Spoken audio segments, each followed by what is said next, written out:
Soyez tous salués et que Teta Mwangari Banka vous bénisse. Je vais pouvoir aborder une thématique qui préoccupe pas mal de bandits, d'initiés. Les bandits chez nous, dans nos rites et traditions du Gabon, ce sont les nouveaux initiés. Ceux qui à peine rentrent sur le cheminement spirituel. Ce qu'on peut appeler comme ceux de la voie, les néophytes, les nouveaux. Avant de pouvoir entrer dans le vif du sujet, qui va aborder pas mal de couches de questions sous-jacentes par rapport aux différentes formes d'initiation et leurs charges et aussi leurs attentes. D'accord? Je vous invite donc à écouter cette belle mélodie dont je n'ai aucun droit d'auteur. Merci beaucoup.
Merci beaucoup.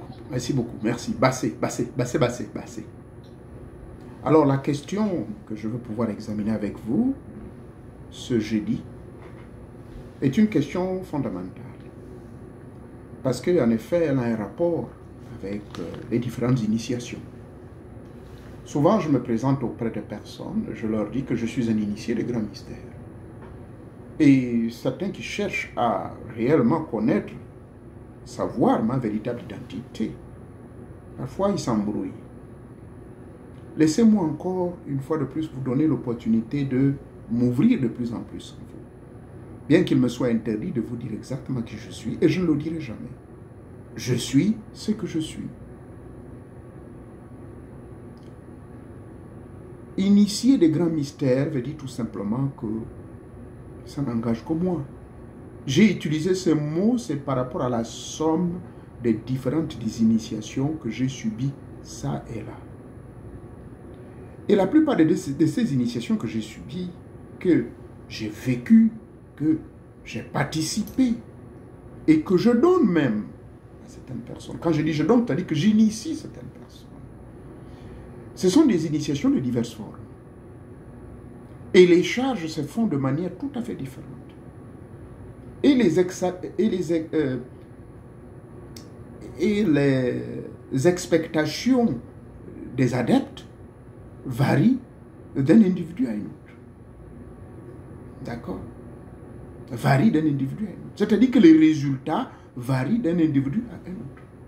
C'est pour cette raison aujourd'hui, donc, ayant réfléchi à cela, je suis donc venu avec le thème suivant. Les différentes formes initiatiques et leurs charges avec les différentes attentes, les différents résultats. D'accord? Sur ce, donc, dans les initiations, il faut le savoir qu'il y en a plusieurs formes. Donc, tout de suite, nous allons démarrer avec ces formes-là. Il y a des initiations qui se font de manière orale, c'est-à-dire autour du feu, autour d'une table, au cours d'une réunion, ou bien c'est tout simplement une plume qu'on va prendre et qu'on va vous taper sur votre front. Ça peut être une épée, on fait des gestes, on parle. Là, cette forme d'initiation va s'appeler une forme d'initiation sous des formes symboliques. Ça dit qu'il y a des symboles qu'on utilise. Il y a des instruments qu'on utilise, des outils. Mais chaque outil, y compris ce moinzou que je tiens entre mes mains, a une représentation dans le monde invisible, a un rôle, si vous permettez bien, à jouer dans le rôle mystique. Il y a diverses formes. Il y a la forme, par exemple, chez mes amis amérindiens, auprès de qui j'ai reçu ma 28e initiation. Leur forme d'initiation, elle est tout à fait particulière. C'est dans l'eau. La personne qui m'amène, il me dit, ne me pose pas de questions. Suis seulement ce qu'on va te dire. On est descendu dans l'une des vallées, quelque part, et vous savez que l'état dans lequel je vis, ça s'appelle la vallée de l'Ohio. Ohio veut dire en fait une vallée d'eau. Parchemin de montagne. L'état de l'Ohio, quand vous passez par-dessus, vous utilisez même le GPS. Tiens, GPS, GPS, ça va nous servir tout à l'heure dans cet enseignement. On ne voit pas l'état de l'Ohio. C'est pour cette raison que l'état de l'Ohio avait été choisi comme étant, durant la Première Guerre et Deuxième Guerre mondiale, la grande réserve en termes d'armée. La grande réserve d'armement, grande réserve de tous nos outils de guerre. Et jusqu'à ce jour, nous avons le secrétariat général d'armement. C'est ici dans l'état de l'Ohio. Ceux qui sont dans l'état de l'Ohio, vous pouvez venir visiter ça à Columbus.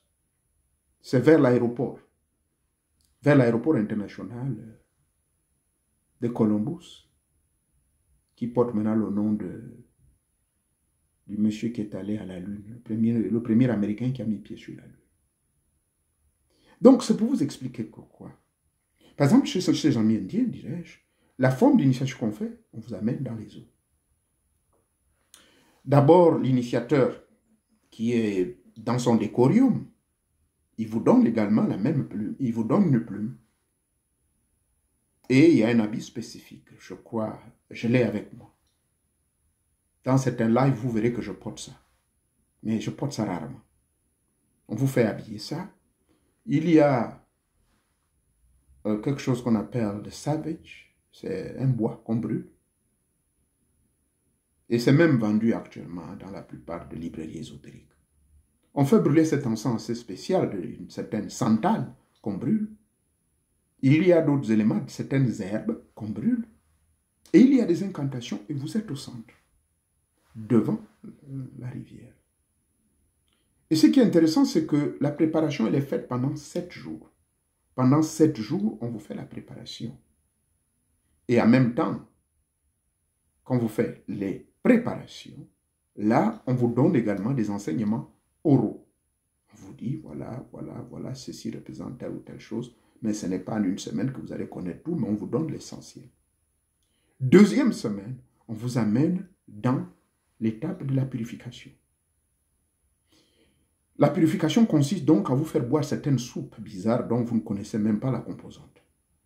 Je vous informe en parenthèse, par contre, dans le Bouiti, au moins vous assistez. Vous voyez comment ça se passe. Vous êtes là assis sur la natte, puis vous voyez comment ça se passe. Ces composantes-là, hein, c'est des feuilles amères qu'on vous fait boire en vue de vous purifier. Ceci, bien sûr, avant de passer à la troisième étape, qui est l'étape de l'expérience mystico-spirituelle, pour vous permettre soit de voler ou bien d'être chargé sur la natte. Donc, pendant que ça se passe comme cela, vous observez. Et après, le jour J, on vous amène devant la grotte, une grotte où il y a de l'eau. Souvenez-vous, si vous avez ma vidéo, si vous êtes abonné sur ma page Facebook, vous verrez, il y a une tortue de près de 200 ou 300 ans avec qui je communique. On parle et vous verrez comment la tortue lève la tête et répond à mes paroles. Tout ce que je lui dis, la tortue va partir. On parle, on converse en anglais. La tortue va me dire son âge, la tortue va me dire pourquoi elle est là. C'est exactement dans cette zone que j'avais suivi mon initiation. Cette vidéo elle est disponible, s'il vous plaît, sur Facebook. Et de là, donc, le monsieur me pousse dans les eaux. C'est le seul geste dont j'ai souvenir. Me pousse et je perds connaissance. C'est-à-dire que je perds contact avec le conscient. Je ne sais plus. Et pendant ce temps, je constate que je voyage. Je voyage. Je voyage. Je m'envole. Je suis en train de voler, voler loin. Et je suis devant, au-dessus de moi, il y a un aigle. Mais c'est cet aigle-là que les Américains ont pris pour finalement représenter leur totem des États-Unis. Mais en réalité, l'aigle appartient. C'est le totem des autochtones d'ici. Bref, ça m'a amené là où ça m'a amené. Et de là, j'ai vu beaucoup de choses. J'ai vu beaucoup d'êtres qui me parlaient dans une langue que je n'entendais pas. Mais j'avais comme l'impression que je comprenais ce qu'eux disaient. Je n'entendais pas, mais j'étais en mesure de comprendre tout ce qu'ils disaient. Quand je dis je n'entends pas,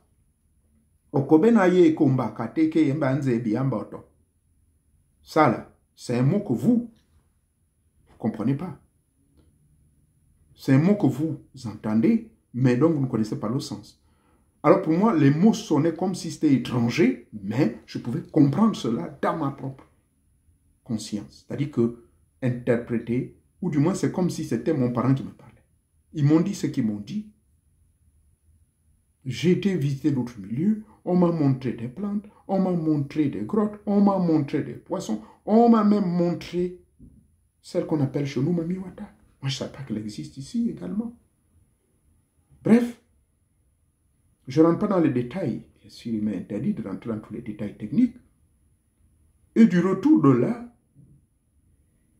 quand j'ouvre les yeux, je flotte sur les eaux.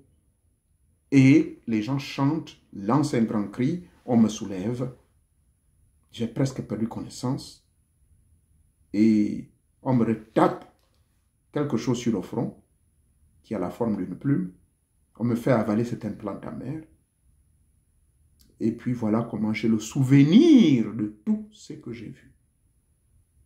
Parce que le monsieur me demande, tell us what you saw. We will confirm that now you are one of us. Dis-nous ce que tu as vu, ainsi on va te confirmer que tu es l'un de nôtres. Alors j'ai tout dit. Ils me disent, c'est bon. C'est bon. Donc tu as été. Mon Dieu, peu de gens y vont. Comment est-ce que vous avez fait? Peu de gens y vont. Ça, c'était la forme.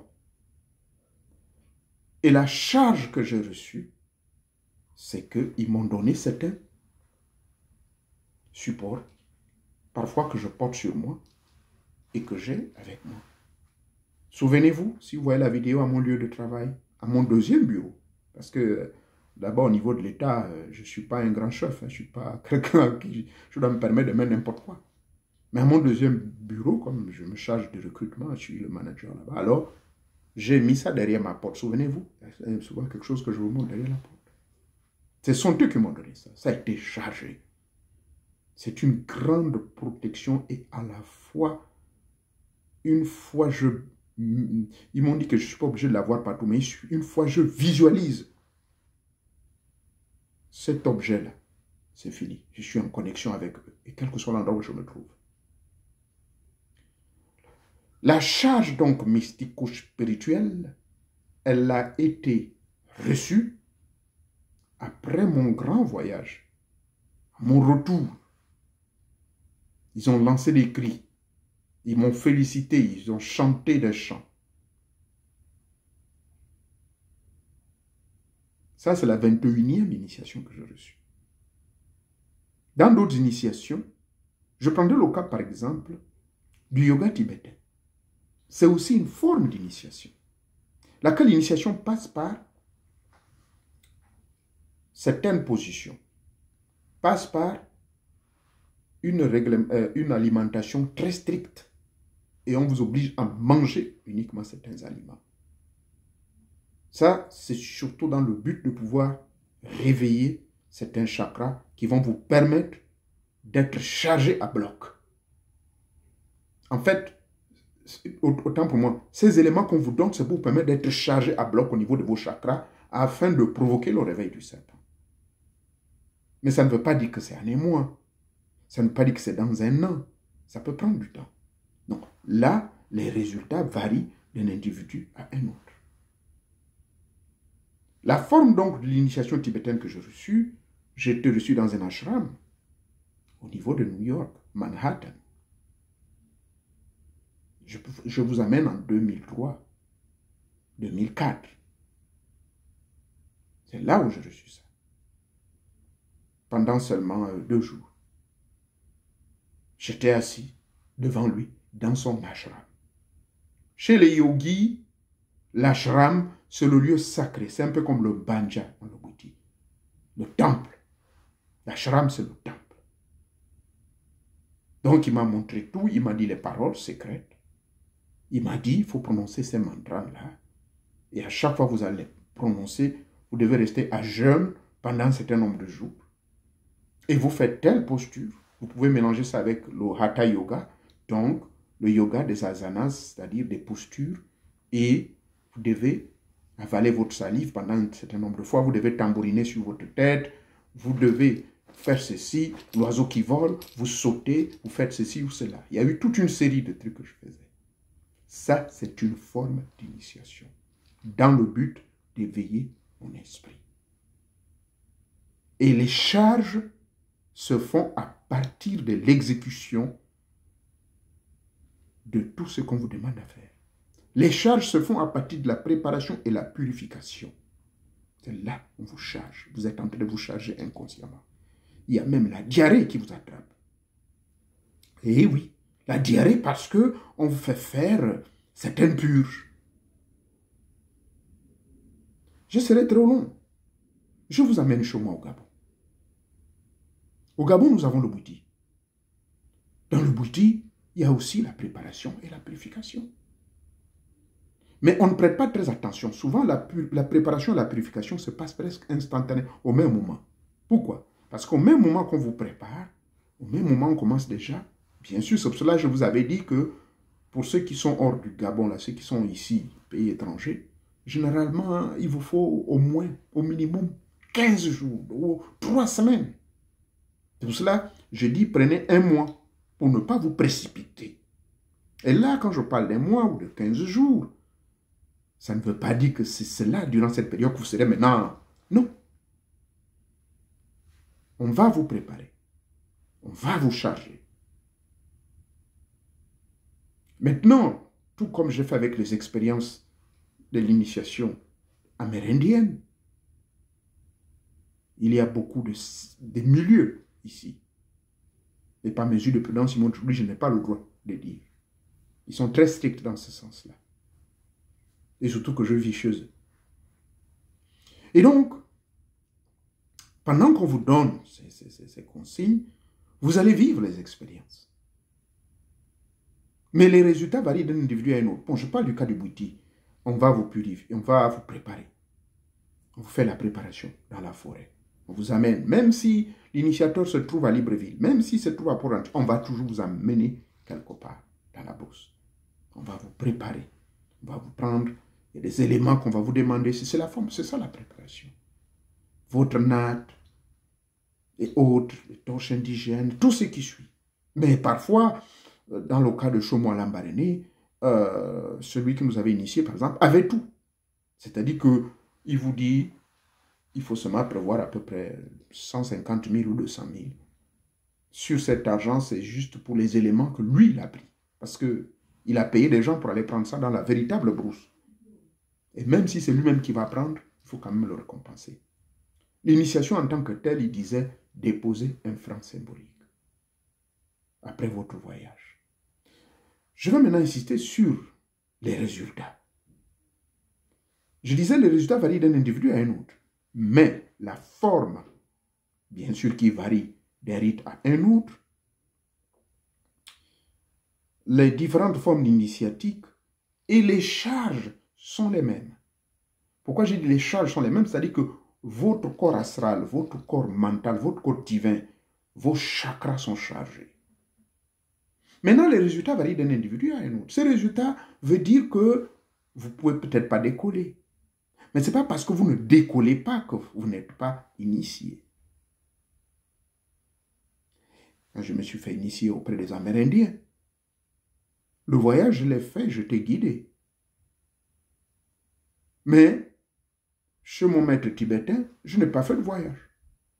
Justement, pendant que je suis allé dormir chez moi, c'est là où j'ai vu. J'ai vu beaucoup de choses. Et pendant même qu'il me parlait, je ressentais des choses. L'initiation brésilienne, dans la macumba brésilienne que je subis vers 2002-2003, là-bas, c'est un autre phénomène. Le phénomène que j'ai vécu, c'est que j'ai senti la chair de poule. J'ai senti, ça c'est après avoir subi l'initiation. Chez moi au Gabon, chez mes parents saké, donc ma grand-mère, c'est-à-dire la femme à mon grand-père. Mon grand-père était gallois, initié du Bouete de Sumba, en même temps de l'Okouyi, le Mboudi. Il était dans les grands arcanes secrets de l'Okouyi, mais sa femme aussi était initiée à pas mal de rites, y compris l'équivalent d'une djembé, mais elle était saké. Mais dans la méthode de certains rites que sa petite sœur qui m'a gardé, qui s'appelait Elisabeth, je ne vais pas donner son nom de famille, et de son petit frère Nzibo, rites qui m'ont entraîné, c'était des scarifications. C'est un rite. Je parlerai du cas du Ngoyi, chez le peuple Kota, quand on m'avait circoncis à l'âge de 19 ans.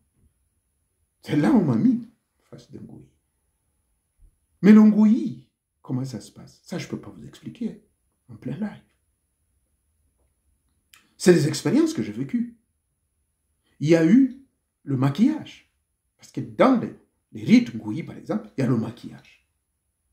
Là, je parle pour celui qui se fait circoncire. Parce qu'ils ont fait tout en un.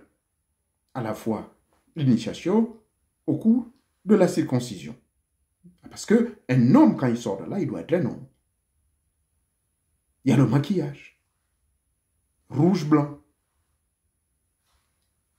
On vous le fait faire. Des scarifications. On vous blesse.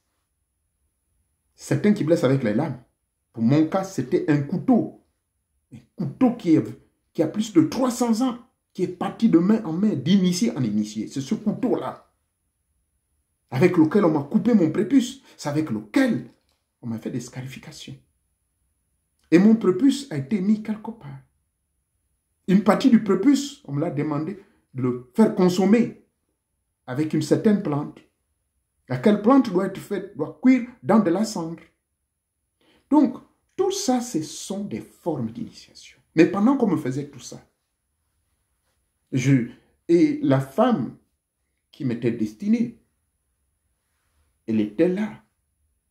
C'est sur elle que mes pieds étaient posés. C'est sur elle que mon sang coulait. Et selon le rite initiatique Kota, quand elle reçoit, c'est celle-là qu'elle m'a appelée à être ma femme. Bref. Mes charges se faisaient au cours de cette ritualie préparatoire et purificatrice. J'étais chargé. Est-ce que je suis sorti? Non. Mais j'étais déjà chargé. C'est pour vous dire donc que chaque initiation, chaque forme d'initiation,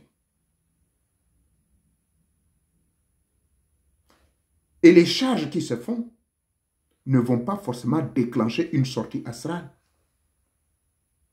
Je vous dirais que sur les 29 initiations que j'ai reçues, dans la franc-maçonnerie, lorsque je suis arrivé jusqu'au grade de maître, je ne suis pas sorti pour aller au vampire. Dans la Rose-Croix à Morgue, lorsque j'ai reçu le premier monogramme, lorsque j'ai reçu le premier rite, et tout véritable initié amorcien qu'on est, ce n'est pas dans le temple que vous recevez cela. Le premier degré, vous le recevez chez vous à domicile, et c'est là vous allez voir un Dieu qui va vous visiter dans la maison.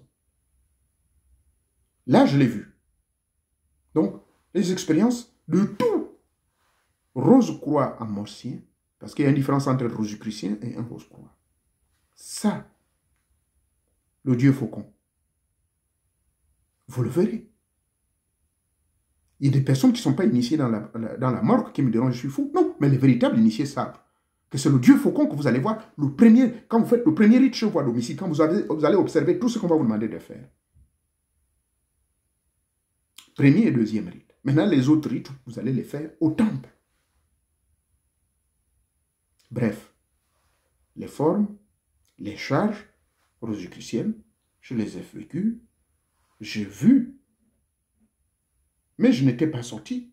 Mais sauf que je l'ai vu. Il est venu. Le Dieu faucon est venu dans ma chambre. Il m'a dit ce qu'il avait à dire. Voilà, j'ai vu. Tout ce que je vois dans les cryptes égyptiens là, j'ai tout vu. Et ça, tout initié de la Rose-Croix à Morgue vous dira cela.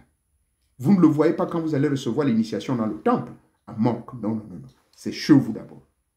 Et j'ai vécu ça ici en 2006. Et ça a été confirmé en 2007 quand je suis rentré à aller recevoir les initiations à Memphis, Tennessee. Et après, je suis allé en Californie. C'est là-bas où se trouve notre siège. En 2012, avant de recevoir le grade de maître en 2014. 7 ans plus tard. Jusque-là, je ne sortais pas volontairement aller dans le vampire. Mais je recevais la visite des grands maîtres. L'expérience du sanctuaire céleste. Là, je ne parle que à Rose-Croix à Morgue. Le sanctuaire, ce qu'on appelle Celestial Sanctum. Le nombre 777. Je répète, le nombre 777 est l'expérience du sanctuaire céleste. Là, vous vous connectez. Là, vous vous connectez. Et ça, je ne peux pas en dire plus. Donc, toutes ces expériences, je le répète, les initiations, les différentes formes d'initiation et leurs charges varient d'un peuple à un autre. Et que les résultats ne sont pas forcément un envol, c'est-à-dire le troisième P. Ceci donc étant, pour conclure sur cet enseignement très important, que les préparations et purifications ont pour objectif, pour pouvoir nettoyer votre objectif, votre aura, et pour vous permettre d'être prêt afin, si possible, de rencontrer les esprits. Mais la rencontre des esprits ne se fait pas forcément en dehors de votre corps physique et partir. Cette rencontre peut se faire en l'instant I, c'est-à-dire descendre. Ce qui explique les trans. Et là, quand vous rentrez dans ces trans, et les trans mystiques sont explicables sous 3 angles. L'angle le plus commun, c'est la rencontre de votre âme avec l'âme universelle, de votre esprit avec l'esprit des esprits, avec l'esprit, le courant énergétique des grandes entités. Là, il a cette expérience transique. Donc, dès lors que ceci est fait, vous êtes donc chargé. Et dans ce cas de figure, est-ce qu'on peut dire qu'il est possible qu'une personne soit bel et bien chargée sans nécessairement arriver au perfectionnement qui est l'envol? La réponse est oui. C'est ce que je vous ai dit au début. Il peut arriver que vous soyez chargé mystiquement et que même le plus grand sorcier ne peut même pas vous pénétrer. Mais vous n'êtes pas obligé de vous voler, de vous envoler. Vous n'êtes pas obligé de sortir en vampire, comme on le dit. Et que cette sortie peut se faire plus tard. Les scarifications, vous n'avez pas besoin de sortir en vampire. Chez le peuple Sake, chez le peuple Mbamwe, chez le peuple Bakaniki, chez le peuple Akele, il y a des initiations qu'on fait subir que vous n'êtes pas obligé de sortir en vampire. On vous fait des charges. On vous purifie, on vous nettoie. Des bains assez spécifiques qu'on vous fait faire dans certaines zones. Je vais laisser les initiations typiquement ritualiques. Je vais vous amener dans la haute magie cérémoniale, où j'ai été initié dans près de 5 milieux précis. Dans les rites indiens, à Calcutta et à Mumbai, au nord-ouest de Mumbai, près du Grand Maharaja. Mais l'initiation a été faite par voie mystique, s'il vous plaît. C'est-à-dire, il a fallu que j'aille là-bas en esprit. Je ne suis pas allé prendre un avion et m'y rendre. L'avion, je l'ai pris récemment, dans les années 2005-2006. Et en 93-94. Mais le reste, j'ai subi ça. J'ai voyagé. À cause de mes expériences du yoga qui me permettaient déjà de maîtriser le dédoublement conscient, sortir de mon corps physique. Là, à propos des magies cérémoniales, eux, ils peuvent se déplacer, venir chez vous, ou bien vous pouvez aller, ou bien de deux manières, soit par voie mystique, ou bien par voie normale. Mais comment ça se passe? La magie cérémoniale, c'est d'abord des cours que vous faites. J'ai tout mon programme, là, tous les cours de parapsychologie, les phénomènes corps-esprit, on vous apprend tout. Tous les accessoires. La magie verte, la magie rouge, la magie noire. On vous apprend tout. Et je l'ai toujours dit aux gens que les Indiens reconnaissent que la vraie magie, elle a été originée depuis l'Afrique. Depuis l'Afrique. Magie voulant dire l'ensemble de toutes les lois physiques, métaphysiques, naturelles et surnaturelles, la mise en application de toutes ces lois, la véritable connexion avec toutes les forces cosmiques du plan physique et métaphysique. C'est cela, la magie. Et la vraie magie, c'est la magie africaine, qui n'est ni noire ni blanche. Parce qu'il n'existe ni magie blanche ni magie noire. Mais c'est l'opérateur qui en fait de cette magie, telle qu'on les qualifie aujourd'hui. Je peux vous dire la bonne nouvelle, que la meilleure des magies les plus puissantes, c'est celle de l'Afrique. Parce que on vous donne la double initiation. Initiation théorique, pratique et expérimentale. En Inde, si j'ai bon souvenir, on m'a donné tous les éléments. On m'a fait les symboles. Il a fallu que je trace certaines figures. Après avoir tracé ces figures, les entités concernées qui devaient travailler avec moi étaient à ma disposition. Alors, suis-je sorti en vampire? Non, je ne suis pas sorti. Ce sont eux qui sont descendus. Jusqu'à ce jour, quand je les convoque, ils viennent. La majorité ne sont plus de ce monde, bien sûr, quand je parle de ces entités que je convoque. D'accord? Mais il y a certains qui sont vivants, parmi les 99 Maharajas, qui, pour des raisons d'urgence, ils interviennent. Mais je ne les dérange plus trop parce qu'ils savent le niveau où moi je suis. Je n'aime plus mettre le boulet au pied des esprits. Allez me suivre la vidéo intitulée « Éviter de mettre du boulet au pied des anges ou des esprits ».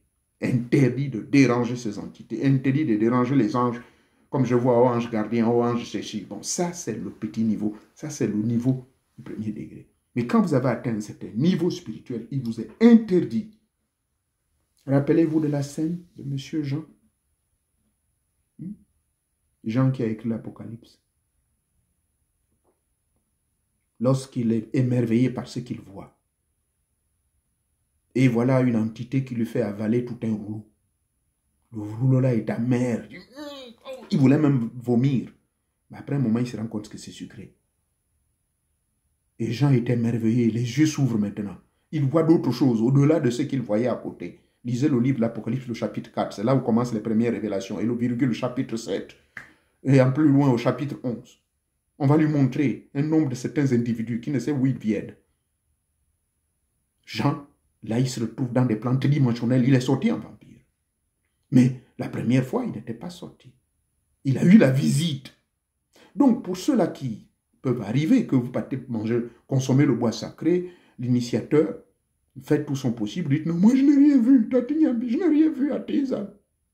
Ne paniquez pas. Il y a deux raisons derrière cela. La première raison, c'est que vous êtes en réalité bien chargé. Des esprits sont là avec vous, mais qui n'étaient pas le moment venu. Parce que le flat luxe ne se passe pas n'importe comment. Ce n'est pas parce que les autres ont vu et que vous n'avez pas encore vu. Mais voir et vivre, c'est deux choses différentes. Vous-même, vous êtes chargé parce que vous vivez certaines expériences sans que vous ne vous en rendez compte. Vous avez une certaine aura qui dérange même les gens avant que vous ne vous fassiez initier. Partout où vous passez, les gens sentent une chose. Mais vous posez la question, mais en fait, pourquoi ces gens-là se comportent comme ça? Moi, je n'ai rien vu quand je allais me faire initier. Première raison, c'est que vous êtes chargé, mais sauf que le vol n'a pas été fait. Cela ne veut pas dire que vous n'êtes pas un initié. Donc, arrêtez de vous plaindre sur cette affaire, parce que je n'ai pas vu, parce que je n'ai pas vu. Deuxième cas, ça peut être le cas de GPS. Le radar. Vous savez que tout initié, y compris moi, nous avons ce qu'on appelle des radars. Ces radars mystiques nous permettent de traquer tout ce qui se passe autour de nous et autour du monde. Ah, moi, j'aimerais savoir un peu ce qui se passe là-bas au palais. Qu'est-ce qui se passe encore? Qu'est-ce qui se trame? Mon Dieu, qu'est-ce qui se passe? Et puis, je vais. Je mets mon GPS. Le GPS me montre ce qui se passe. Je veux un peu savoir ce qui se passe à mon lieu de travail. Qu'est-ce qui ne va pas, mon Dieu? Je n'ai pas travaillé aujourd'hui. Bon, je vais un peu me rendre. Et vous, voilà, vous êtes dans le bureau.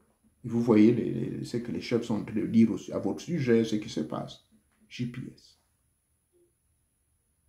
L'un des enfants, l'un de vos neveux ou de vos, je ne sais pas, ou votre épouse ou quelqu'un qui va aller se faire initier, automatiquement, vous ressentez un choc. Oh, tiens, il y a quelqu'un qui se fait initier. Je m'avais regardé. Et qu'est-ce que vous faites?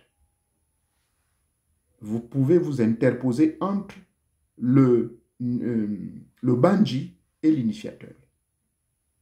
Et vous verrez que l'initiateur va dire, ah, attendez, je vais essayer d'interrompre cette initiation. J'interromps cette initiation parce que j'ai un grand travail à faire là. Je reviens. Ça arrive. Mais qu'est-ce qu'il va faire? Il va négocier.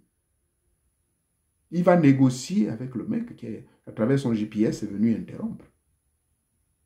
Vous prendrez de fou? Non, ce n'est pas de la folie. Il y a des bandits qui sont sous le contrôle de certains de leurs parents, qui sont sous le contrôle de certains sorciers, soit mal intentionnés ou bien ayant de bonnes intentions. Mais la majorité, ce sont de mauvaises intentions. Ils veulent vous bloquer, vous ne voulez pas, machin.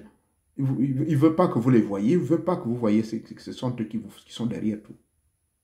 Et là va intervenir, quand il y a un cas pareil, voilà pourquoi si vous constatez votre première expérience de l'initiation, par exemple dans le cas du Bwiti ou d'Injobi et autres, si vous constatez que le premier jour, là, la première initiation, vous n'avez rien vu, en réalité, il faut repartir vers les experts, toujours du Bwiti. Si c'est le cas du Bwiti, vous pouvez repartir voir un frère du Bwiti, Misoko.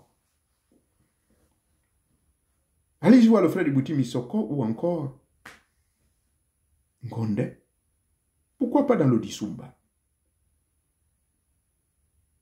Je suis un enfant du Disumba, mais j'observe beaucoup, je constate que c'est les Misoko qui maîtrisent beaucoup ce côté-là. Vous allez faire quelque chose qu'on appelle couper la corde. Parce que le blocage que vous avez, vous ne voyez pas. Il y a quelqu'un. Il y a quelqu'un qui vous bloque. Donc il faut couper ce cordon ombilical qui vous lie à ce sorcier qui contrôle vos activités, qui vous empêche de connaître votre envol. Là, je dis, si à la première initiation, rien n'a marché, alors il va falloir qu'on aille vous couper cette corde-là. Une fois cette corde est coupée, il y a des cérémonies qu'on fait, ainsi de suite. Maintenant, il n'est pas interdit, je l'ai toujours dit dans mes enseignements, qu'il n'est pas interdit de vous initier 2 fois, 3 fois, 4 fois, jusqu'à ce que le flatlux est manifeste. Ça, c'est le deuxième cas de figure. Donc, pour me résumer sur cet enseignement, pour vous dire, ne vous sentez pas du tout malheureux, seulement parce que vous n'avez pas vu quelque chose au cours de votre initiation. Les 2 raisons sont données ici. En résumé, que la première raison est que, tout comme ça se passe dans certaines initiations, je n'ai pas cité ici toutes mes 29 initiations que je subis, sinon on risque de rester pendant 2 heures de temps. Or, mon intention n'est pas de faire ceci pendant 1 heure même. Eh bien, au vu de ce que je vous ai donné comme exemple, initiation au yoga, initiation dans la magie cérémoniale indienne, initiation tibétaine là-bas, initiation également dans les eaux profondes de l'Ohio, au niveau de la vallée de l'Ohio, dans la zone de Chiloki, et également les initiations au niveau de la macumba brésilienne. La majorité de ces initiations, je ne suis pas sorti en vampire, mais ce sont eux plutôt qui sont venus vers moi. Donc, en un mot, il y a le phénomène de charge. Vous êtes chargé, c'est-à-dire que vous êtes déjà protégé, vous avez tous les pouvoirs, sans nécessairement sortir en vampire. Mais il peut arriver des cas où, dans certaines initiations, où, en réalité, l'objectif, c'est de vivre l'expérience du 3e P, le P qui consiste à s'envoler comme le scarabée sacré. Or, l'expérience du scarabée sacré, ça peut durer 7 ans. Eh oui, bien qu'en réalité, c'est 6 mois, normalement. Le scarabée sacré, selon l'initiation égyptienne que j'ai reçue également, l'initiation d'Isis, cette initiation d'Isis, c'est 6 mois avant que vous ne puissiez vous envoler. Vous observez tous les rites, toutes les instructions, ce qu'on appelle les ascèses. Ces ascèses, ce sont des interdits et autres, n'est-ce pas, des règles qu'on vous donne. Au niveau des 3 corps, bien sûr, hein, le corps physique, il y a certaines ablutions qu'il faut faire, il y a certains exercices physiques qu'il faut faire, il y a des techniques respiratoires, il y a une certaine manière de respirer, de vous asseoir. Au niveau du corps disons au niveau du corps divin, contrôlez vos impulsions, l'histoire de la colère, voilà, hein, toutes ces choses-là. Et enfin, il faut aussi que vous fassiez attention à vos fréquentations. Souvent, faire la rétrospective. Revoir votre journée, revoir votre nuit. Le rêve que vous avez fait avant de poser le pied droit par terre, révisez, revoyez tout cela, revivez tous ces moments du rêve. Avant de dormir, tout ce que vous avez dit, tout ce que vous avez fait, les gens que vous avez touchés, les conneries que vous avez dites, les mots qui sont sortis de votre bouche, revoyez tout cela. Ça, c'est ce que nous observons dans la pratique de l'initiation, au niveau de l'initiation osirienne, d'Isis. Il y a aussi l'initiation d'Osiris.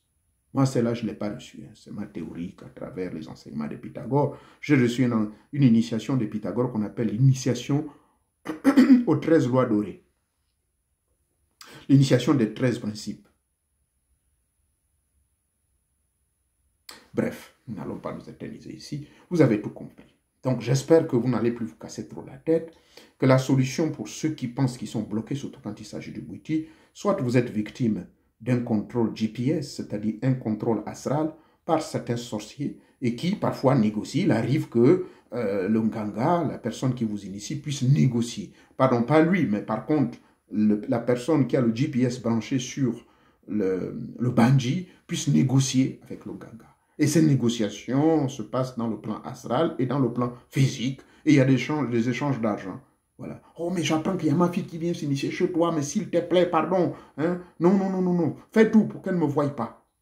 Ah, mais comment je fais là, papa? Moi, le bois sacré. Hein? Non, mais comme tu connais, tu es un expert. Donne le dosage qu'il faut. Eh bien, il va vous donner un dosage de fois limité. Parce qu'il y a un certain nombre qu'il faut donner. Et ça, je ne peux pas en parler ici au public, malheureusement. Il y a des choses qu'on ne dit pas. Il y a un certain dosage, je le répète, qu'on vous donne. Qu'on met sur votre langue. Certain dosage. Maintenant, si l'initiateur, le Nganga, le Nima, sait que là, il a reçu une corruption, il a reçu des millions qu'on lui a proposés, ben, il va vous donner un petit dosage. Et puis vous serez là, bloqué, vous vous posez des questions. Ça, c'est une réalité qui peut être éventuelle. Il peut aussi vous avoir donné le bon dosage, mais rien ne passe. Dans ce cas, cette corde vous bloque toujours. Il faut aller la couper. Que Teta Mwanga vous bénisse. Merci encore. Merci, merci, merci. Soyez tous bénis. Sous la haute protection de Teta Nzambe. Merci, merci beaucoup.